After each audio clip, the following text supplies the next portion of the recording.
তুমি এক কাজ করো, তারিখে ডেকে দাও তো, আমি ওর সাথে কথা বলবো। আপনি বাসায় ফোন করেন, ফোন করে বলেন যে আসল অপরাধীকে খুঁজে পাওয়া গেছে। আমি তোমাকে এই অবস্থায় রেখে কোথাও যাব না, আমি পালাবো না ভাবে, আমি বললাম, কথা দিলাম, আমি কোথাও পালাবো না, আমি এখানে থাকবো তোমার পাশে। আমি তোমার কোনো কথা ফেলতে পারবো না ভাবি। কোনো অসুবিধা নেই। তোর ভাবি নিজেকে অনেকখানি সামলে নিয়েছে, তুই তোর কাজে যা, আর আমরা তো আছি এখানে। না ভাইয়া, ভাইয়া তুমি এভাবে বলো না, মানে আমার দায়িত্বটা প্লিজ আমাকে একটু পালন করতে দাও। আর আমি জানি তোমরা চাও না যে আমি এই বাড়িতে থাকি, আমিও তোমাদের উপর মানে বোঝা হয়ে থাকতে চাই না। আর ভাবির এই অবস্থায় আমি না ভাবির কোনো কথা আমি ফেলতে পারবো না ভাইয়া। যদিও আমার অনেক ব্যস্ততা, আমার অনেক কাজ আছে, তবুও আমি থাকবো। আমি আমি ভাবির পাশে আছি।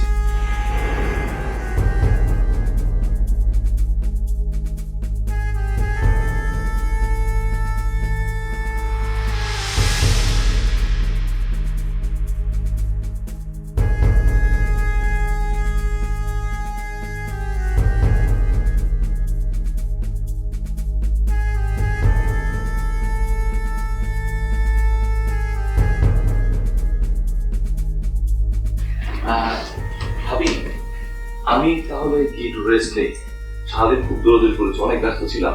ভাই হঠাৎ করে ফোন দিল, আমি তখন দৌড়াতে চলে এসেছি। I need to take shower.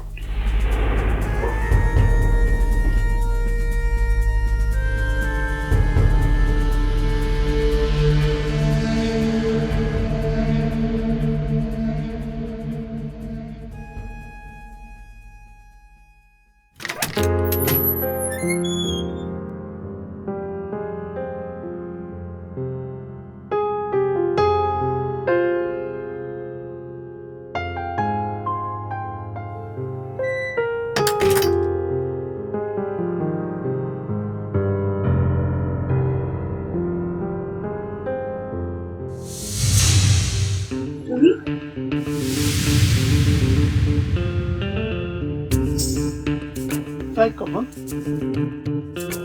কখন যাচ্ছ? রাত 8টায় ফ্লাইট।